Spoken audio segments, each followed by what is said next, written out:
Wait till we get to what, episode 40? Yeah, what are we doing, 40? 40, 50. Dusty, what do you want to do? If we get 50, then what? Episode 50. Yeah. Jordan and I are spitballing. We're gonna all be getting tattooed. All right, let's do it. It'll be Dan's first tattoo. So yeah, so we're at 24th episode. We're doing well, but you know we're coming on to 50. We're almost halfway there. So the question is can we get Dan get a Lincoln tattoo? Worst case, he gets the henna tattoo. Yeah, I'm not asking for a face tat. Just be a little guy. He henna the face tat on. Ooh, okay. Halfway to 50. Yeah, I guess so. Yeah, you guess so, huh? Dustin put some dumb thing on 50 saying Dan's gonna get a tattoo or some shit like that. Nice. Yeah, so I don't believe it, man. If you're not down, we could probably do an AR tattoo or something else. Well, maybe we'll just do the digital. Yeah. Right. We'll get Dan a henna, reel, the fake sleeve thing, whatever we got to do. We'll get everyone in the office.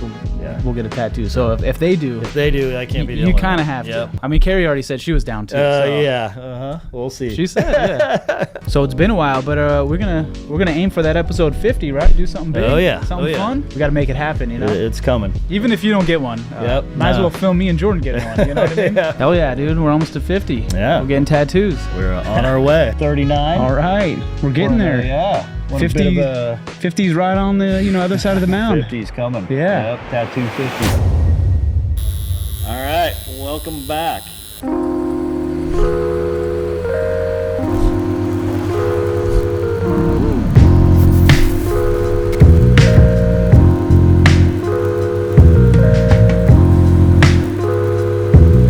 Episode 50. We're here at Lincoln getting some tattoos. Tattoo day. This is a long time in the making. Dustin threw out, so way back when we started the chop up, Dustin threw out an idea of like, hey, if we can get to episode 20, we're gonna do it in the hot tub. So we did that, passed that, and then he's like, hey, if we can get to 50, let's do tattoos, chop up. We're here, we're doing it. We actually put it on pause because we didn't have the right guy to do it. And it's kind of difficult to make it happen here at the studio. So finally made it happen. We got Chris Tallboy here. Couldn't be more stoked to have him the one to do it for us. So we are here at the office. Everybody, we got 6-7 people getting tattoos today. So it's going to be a good one. All right. So here we are. We're actually sitting down, taking a little break for Chris here. He's in the middle of doing a bunch of tattoos. We're what, 4 deep? 4 out of 7? I think we just did 5. 5. Yeah. It's your poor wrist. Yeah. 5 out of 7 tattoos. He's used to it. Done in the Lincoln office. So we're going to take a break, sit down, do a chop up, talk about your guys' careers and different things. So first off, I want to welcome you guys to the Lincoln studio. Chris, Krusty, how you guys doing? Great. Thanks for having us. Yeah, We're thank you really so much. excited. This is we've seen a couple of Lincoln locations, I think. So Yes, it's you cool have. to see the evolution of everything and like all the work that you guys have done. So Yeah. There is no ramp here, but we're working on it. I know. That's the only thing you need is a skate ramp for me to injure myself on like last time. Right. Yeah, you guys we did pop-up chop up at the old, the second Portland location. Couple ago, yeah. Yeah, that we had the mini ramp and we did the whole pop-up crop thing here in town. You came out, set up the whole thing in the office. We did the poster printing that you and Krusty did. Like, this I mean, thing what was fucking year? amazing. This is old, kind of. I was just going to say, this feels like a This is- lifetime ago. So much has happened since pre-COVID. then. 17? Sure. 18, 17? 2017 Ish? I don't know. I'm spitballing. Maybe 2018? We'll have to... Yeah. It was a long time ago. This is one of my all-time favorite graphics that we ever published as Nightwatch, because it's like over-the-top, crazy skull shit like I like to do, and then all the background is all Krusty's collages. That's awesome. So a true collab. Hell yeah. Yep. Yeah, I mean, that's when you get the best results, when you just have the good collaboration, as well as the colors are amazing. So Yep. can't beat that. We have a big, huge version of this hanging in the... Yeah, The we got the walkway. whole tapestry that you had behind your table at the office. yeah, I loved seeing that thing. Yeah. I'm like, oh, that's fucking huge. It is, it is huge. It was. And when you left it that you were like, oh, you can have it. I'm like, oh, shit. Hell yeah, I'll So, take that. Yeah, Come up. yeah, that's a good piece. Yeah. So, but Krusty, Tallboy, Krusty Jane. Krusty Jane, yes. Yeah. You were just telling me that story of like how people are like, you guys, and you're like, no, it's not you guys, it's him and her. Yeah, because like so- I was just Krusty for so long, and like he started calling me that when we first started dating, and I was like, I don't know if that's good that my boyfriend's calling me Krusty, but then it kind of just like stuck, and then I really like the anonymity of like having like a name like that, but then after a while, it was like we were working together during Night Watch, and it would just be, dudes, you guys rule, I love you, dudes, blah, blah, blah. And I'm like, okay, maybe I should have, like, maybe someone should know that I'm a fucking chick, So we added Krusty Jane. That's awesome. Yeah, a lot of you, or a lot of guys definitely thought Krusty was a dude. I mean, Krusty. I mean, Yeah. it's good on you to brand that. That's a good. I just put it in my phone like that. Like, it might have even been like a Fat Fingers situation where it said like What? Krusty, and I was like, oh, that's funny. And I just like saved it as that. one vowel off. That'll do it. Exactly. That's awesome. Well, I appreciate you guys coming out From Boston, right? from Boston. It's far. Yep. Spend the day in the studio tattooing the whole team. So I mean, Dan's I bleeding got right my now. First, and I am dripping down. Looking good. First tattoo ever. So by Chris, which Yeah, we'll rebandage that soon. okay. So super stoked that you could do that for me. So it's rad. We've been cranking away all day. I think Yeah. we got a couple more after this, but We do. So it's cool. awesome. Yep. Yeah, you guys gave me great graphics to work from. I redrew them, made them a little Yeah. bit more like traditional tattooable, simplified a little bit Yep. more, and they all translate great. So it's been awesome. Yeah, there's nothing worse than when you get a graphic piece and then I've seen people tattoo that like 1-to-1 on the body, and you're like, oh, that looks crazy. It's like a legit vector, which cool that you can, apply it that well, but also kind of funky in my personal opinion, That's what I've always thought of. Like, oh, maybe I'll get like a Lincoln one, and I always thought to myself it'll look like a sticker on my arm, and I'm like, I don't know about that. So until you translate it, I'm like, fuck yeah, that looks amazing. I'm glad you guys were down for that. Yeah. It was. Yeah. I just like painted a traditional flash sheet inspired by you, and I think it came off as like a cool collab between your graphics and just like my tattooing. Yeah, So. no, that's cool. I want to dig a little bit into your guys' background. You guys have had kind of a long journey. It goes way back, multiple, I would say, kind of different, not careers, but you've dabbled and done really well in a bunch of different areas. I was kind of introduced to you guys through Night Watch Studios when Dustin and I were kind of doing the Revere thing, and we brought the studio up here and all that. So that's kind of like when I was aware of you. Like go back to that, or even before that. So before that, I had a web store called Tallmart, and I did like a Walmart like ripoff. Yeah. That And sounds sick. That's Yeah. great. and I did it out of me and Kristy's apartment when we were in college, or maybe I had graduated college and you were still in college. So I was just freaking out, figuring out what the fuck I'm gonna do with my life. What city is this? Just because you guys This move is Salem. around. This Okay. is Salem, Massachusetts. Perfect. Okay. So Kristy's from San Diego. She ended up out on the East Coast. Long story, we fell in love. I love that. Yep. So when I finished college, I was like, I've always wanted to move to California because I grew up obsessed with skateboarding, and I'm in Massachusetts. I'm like, I got to go to California. Yeah. She's like, well, I just left California, so she's like, I don't want to go back to San Diego because that's where I'm from. So we were like, all right, San Francisco. So So you went to SF first. yeah, we went to SF. We subletted a room in an apartment, and we were just like going broke, just renting this room. And we found some sketchy spots that maybe we could afford. And then one morning she woke up and she was like, okay, we can move to San Diego. And I was like, yes. What part of San Diego did you move to? And we ended up in North Park. Hell yeah. Yeah. Just curious. So Dan and myself are from that area. So just so cool to always, hear and reminisce about San Diego. I haven't been back in a long time. So yeah, just cool. I've always liked that connection. I can tell you guys get SD vibes. Dago. Definitely. Yeah. Definitely. Yeah. But so before we even moved away, I was doing Tallmart out of our apartment, selling T-shirts that I printed at my job. It was called Liberated Images. It was a screen printing shop that I interned at in college, and then I ended up working there for like 5 years. So they were all awesome about printing our own graphics and having our own side hustle. So I would send out T-shirts, and I sent out a Frisbee with every single order. For some reason, it was a shipping nightmare. Glow in but- the dark Frisbee. Yeah, Oh, shit. so cool. Yeah. They get a couple stickers and you're like, fuck, now I gotta ship this Frisbee. Yeah. I was like, a T-shirt would be so much easier to fit in this flat rate priority mailer if there wasn't a fucking Frisbee. Like, I could barely get Priorities, in. you know. Yeah. Yeah. So you always wanted to open a gallery, right? Yeah, I was like obsessed with being like a curator, and I like grew up like working in skateboard shops because I really love the art. I was like, I like what's on the bottom of the board. I don't skate. I have an empty pool that everybody skates. Like, you know what I mean? So it was just kind of like opening a gallery sounds really expensive, and we don't have any money. So I guess we'll just do a zine. And so that's kind of where that happened. Yeah, because we were like, we just don't have any money, and how are we gonna, open a gallery where like your product is like, hopefully someone buys a painting, and we're selling skate art, we're print people, so like I've always sold shit for like $20 or less at that point, and so it's kind of an easy like, okay, that's not gonna happen, let's make a zine. It's the opposite. It's like the cheapest thing you could make. And so we started Night Watch Zine, and as a hobby, we both had other jobs. I worked at Whole Foods, you worked at a brewery. And then, we just hit up a couple of our favorite artists to have a page in the zine.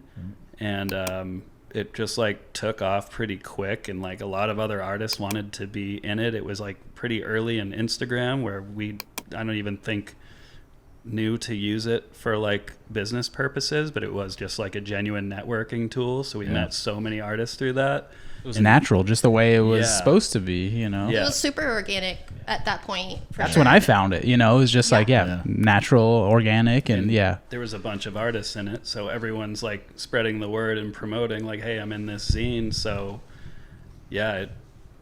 I don't know, we sold them for like $5 at first, so we weren't making any money, but we were like pretty excited to be shipping out that amount of the thing that we made early on.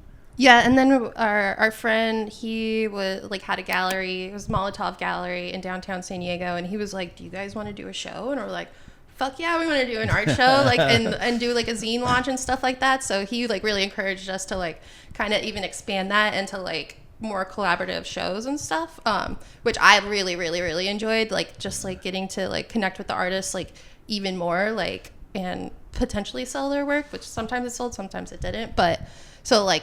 That was really fun. So we were super excited about like all that stuff. I just like made that connection. Like we were like, oh, we can't have a gallery, it's too expensive. And then our first zine, we had the launch at a friend's gallery, and it was a group art show. So we were kind of doing that. Yeah. And we were Indirectly. Somebody else pay for the gallery. Yeah. I just Have Yeah. some shows there. Thanks, Mark. I know. I just realized that right now. Like, oh shit, we kind of found out a way to do it without having to own a gallery. So how the way many to do it. like seasons or editions did you make? I know that I have a handful of them. So Was it 13? 13. Okay. Yeah. We You started. stopped at 13. The And first one we put out was in 2013. So Oh. we always had like NW13 as like a little thing we would play with. And then, we just put one out. We try to do quarterly. Sometimes it would be, couple a year. Just, it's hard to wrangle that many artists. Yeah. And I was admittedly always the last one to finish. submit your Yeah. Every single I'm like, time. well, fuck it. I'm paying for the thing. I can take some Right. time. Yeah, it got up to 50 artists, so it was like Wow. pretty stacked. Yeah. Yeah, was they it started- was it always the same size? No, they got thicker and they got more expensive, and then we made them $10, and some people lost their minds about Did the they? price increase. That's Like, crazy. you get Because more pages, more artists. You got Yeah. to pay more. What the even fuck? now you're like $10. Yeah, It's a beer, not- you know? Yeah, we, a few years went by, and it stopped having the same like rapid growth or whatever, and we got a little burnt eventually, but we were like, what better number to stop at than 13? It's Yeah. just like cap it. Yeah, we wanted to like leave the zine like on a high note. Totally. And I felt like we were at that. Yeah. And we were just like, we did it themed too. So like, I feel like we were getting burnt out on themes even, and not just us, but the artists too. So it just kind of felt like the right time to just kind of like pivot. And then we got like screen printing equipment. So we started doing our own screen printing and selling like posters. So we're like really more focused on that. But then we also like we had like patches and pins and then like Yeah. apparel and stuff like that too. So That's probably So I mean, about you were when we printing met you your guys. own tees in the beginning, and In the beginning, yeah, because Yeah. I worked at a fully functional Yeah, print shop, okay. so we were printing them. I had all that stuff. I never, having that experience of working at a like full service apparel printing shop, I never even tried to print. Really, me and my friend Steve actually tried in his garage, but I would be like white shirts only. I'm not fucking with 2 passes and flashing the layers, Yeah. because I just know how much test shirts we wasted at the print shop, and I'm like, dude, I don't know. Even printing posters, you throw so much paper away, like colors dry in the screen, everything's on like a countdown on a timer, and everything's going wrong all at the same time. yeah. So we jumped around a little bit, but we lived in San Diego. Kristy's like, I don't want to live home. This is where I moved away from. I'm not ready to move back yet, which I respect because I did the same thing. My brother lived in Austin, Texas at the time, and the house next to his was coming up for rent. So we moved over to Austin, and we lived there for like a year and a half. That's how I met like Tony from Industry and stuff like that. Yeah. The rent was so cheap, and the night watch was really kind of growing. So we really had like a good opportunity to, we just worked out of our living room. We had like one of those giant IKEA cube things with like all of the zines, all of the t-shirts. Like we had like some drawers with the patches and pins, and we just had like a drawing and shipping. It was almost like a crack house, but for art. definitely art craft house. But like we were both working at a screen printing shop at one point in Austin when we like first got there. And then it sucked. Like, you know what I mean? I was like, I'm making less money than I made in high school. Like this, It's I hard don't work. know, like It's usually hot, yeah, smells, so toxic. hot Yeah. and stuff. And Chris got flown out to Paris to do like a graffiti art battle thing. Crazy. And of course, I was like, I'm yeah. going to that. Fucking Yeah. I lost. he lost, but it was cool. It was sick. But when we came back, Chris was like, I don't think you should go back to that screen printing shop. You should just do night watch. And I was like, are you sure? That's scary. I don't know. Like, what if we don't make enough money? And he's like, we're barely making any money anyways, so like, why not try it out? And then I was like, I think you should quit too, because you're the one that's doing all the art. And so he like followed suit a couple months later. That's cool. Yeah. Yeah, that's the way to do it. You know what I mean? Because there's a point where you guys were crushing in new graphics, tees, like kind of going out. Pushing hard. I Yeah. mean, we were talking Yeah. about some of the graphics earlier, but you have some fun Yeti stuff and blankets and, skateboards and, you made all the stuff. And then you had to ship it all, though, as well, as which we were talking about earlier. And that's The not battle. fun. You know what I mean? Yeah, I think it took us like a few people. We were going so hard for a few years there, and a few people like were like, make sure you don't burn out. And I'm like, what? I'm not going to burn out. And it took us a while. I will give us that. Like, I did not burn out for a long time because I'm crazy and obsessive. But I think after a while, all the shipping, like the time that it takes, and it, we were like told the houses that we lived in were about to be demolished. So we were like, all right, well, let's keep it moving. Like, I think at that point we lived in Austin, and we were like, we need to choose a coast or Boston or San Diego, because we were spending a bunch of money traveling to both of those places so much. We're like, we got to choose one. My best friend lived in Philly. He's like, it's cheap as hell here. There's like artists here, and there's like a scene and everything. So we moved up there, and I think we were doing like maybe the best we ever did in Philly. We moved into our first like warehouse space.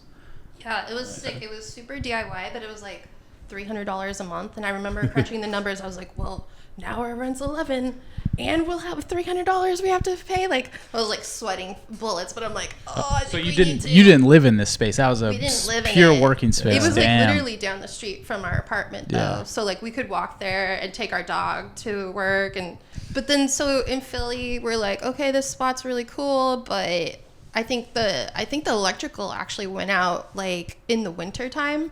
And so we didn't have lights anymore. So And it's cold as shit. It was so cold, like so freaking cold. And like there's like no installation. It's just like a big old warehouse building. And so we're like, I think we have to get a new studio. And then we started looking around and we're like, shit, there's one like kind of nearby that's like $600 a month, but it's really fucking nice. There was like a view of like Center City. Like we could like change the AC on our phone. Like it was, I was like, this is like too nice for us, you know? But we did it, and we moved in there, and that's when we started getting screen printing equipment. Because we could we had the space for it. Got it. Yeah, I bought a press called a Cincinnati One-Arm Bandit, and it's like a vacuum table with the big.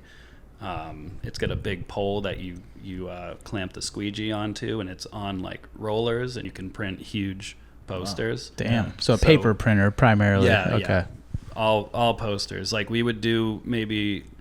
Like if we were doing a poster like that big, we'd set up like 4 on a sheet and just print them huge, and then trim them down after. Yeah. But that thing was like vintage. It was like an antique. I got it in Atlantic City off a sign shop that printed the old signs for all the casinos there. Damn. So there was a little Caesar's Palace sticker on it. Damn. It was So it's super old. And That's cool.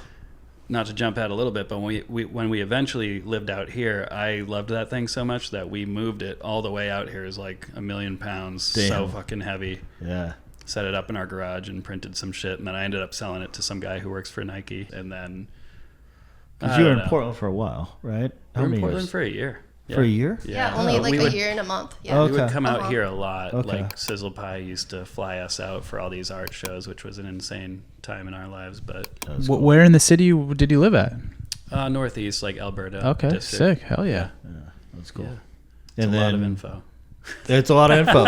Well, and then you went back to Boston. Back to okay. You guys Back are to working Boston. in the That's shoe where industry. we are now. Yeah. I got some contract work right before COVID in the footwear industry, and I was like, I just need to have a job that pays for a little while. Yeah. I did that for a couple of years, didn't like it, quit, and luckily Krusty got hired.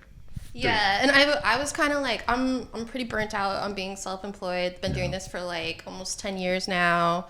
I ended up getting like a really sick, like my dream job at this like footwear company.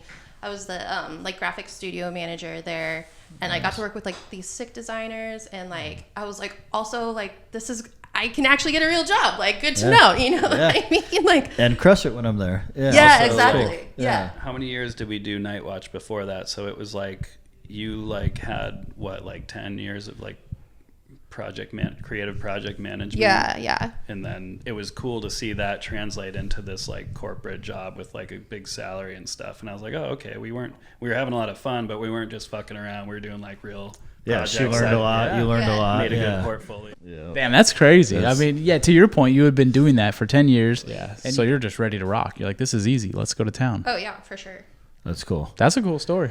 It is. Yeah, and I think, if you own your own studio and you do it long enough or freelance or whatever, like you're learning a lot in that process. So for you to jump in-house somewhere, a lot of times it works out well and it, translates. Yeah, You're no, like, it was, I know I can bust my ass, so when I get in here, tell me what to do and let's fucking do it. Oh, absolutely. Like, Being self-employed, Yeah. really teaches you how to work really fucking hard. Yeah.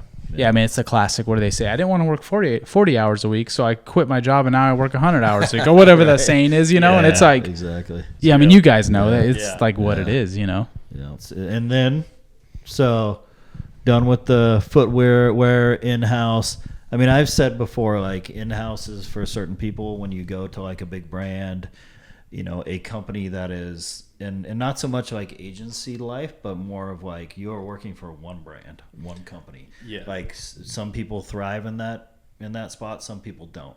It can get very, you're dealing with the same logo, same brand, same ethos, everything. So like a lot of people can only do that for so long, and then they're like, "Fuck, I gotta do something." Yeah, I mean, else. eventually you're gonna run out of ideas as a creative because Yeah. you're tasked with the same job every time. So And like at a big company like that, like the work it's nonstop, and when you do a good job and like get it done, they're like, okay, let's give them more and more and more, and which is cool, kept me busy. But I still didn't want to give up like Santa Cruz skateboard opportunities, lurking class opportunities, or just like self-publishing stuff, like all that shit that I did. I was like, I don't want to leave that all behind because I still value that. So I'm like, I got to figure something else out. So I quit and started a tattoo apprenticeship.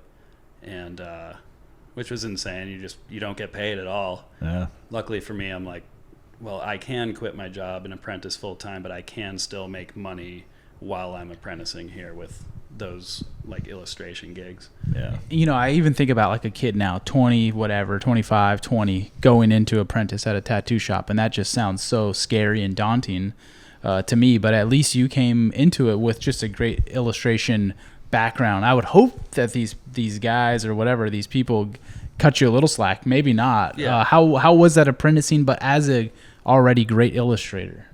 It was like it was a friend who taught me. Like I was friends with him like before we started Night Watch, but with Night Watch and the zine, a lot of those zines ended up in tattoo shops on coffee tables or in their reference libraries or something like that. So wherever we moved, we got tattooed. We sought out tattooers. We made friends with tattooers and put them in the zine. We had people that we knew that bought the zine. So I went into my apprenticeship already like with a shit ton of tattoos and relationships and friendships with tattooers. So they didn't give me a free ride, but they definitely were like, okay, dude, you're old and you already know how to draw.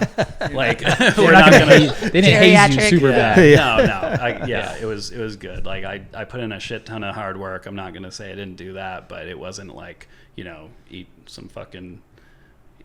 drink water out of a dog bowl, which I heard. I'm like, I'd fuck that. I'd leave. Yeah.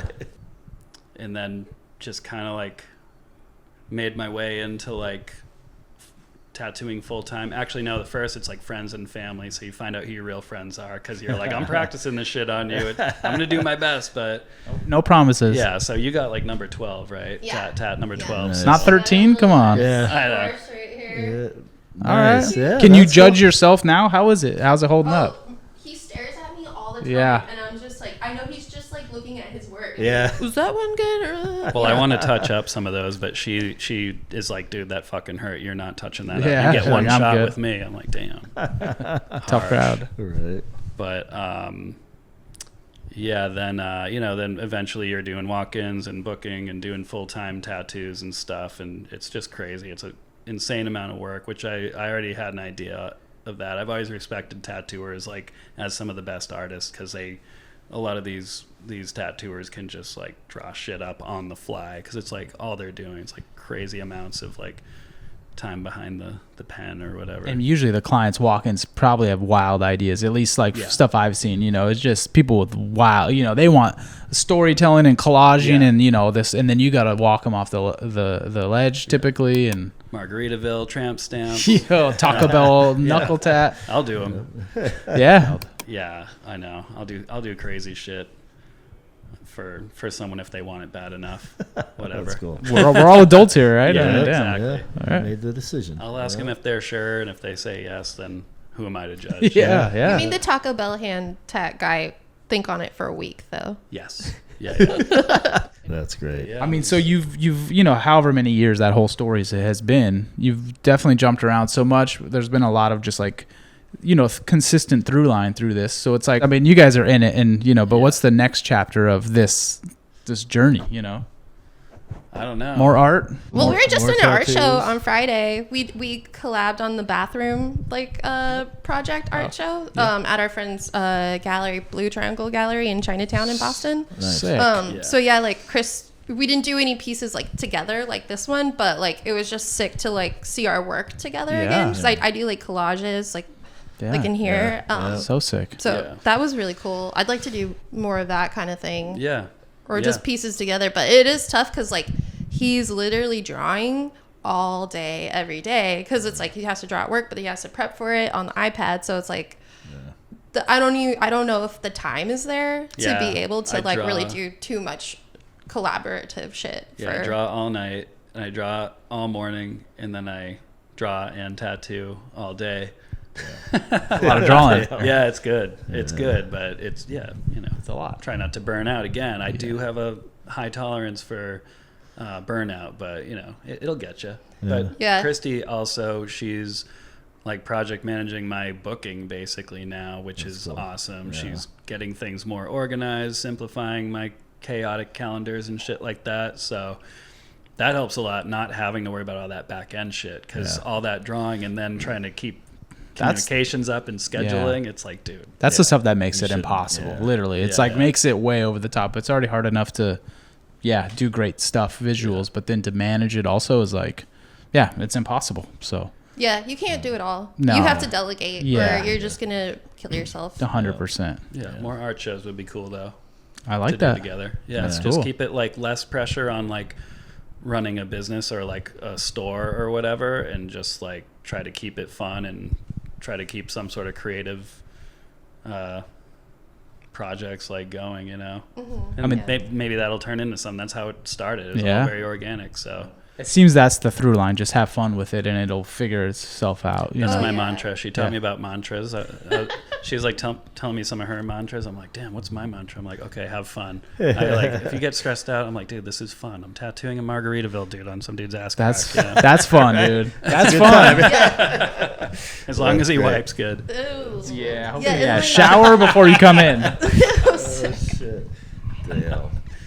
Well, I hope to see more skateboards. I love the Santa Cruz boards. Yeah, all the shit you've done for them is fucking top notch. So thanks, man. Yeah, all that is fire. I had a recent one come out for Eric Dressen, which has been amazing. He's so fucking cool and like so nice.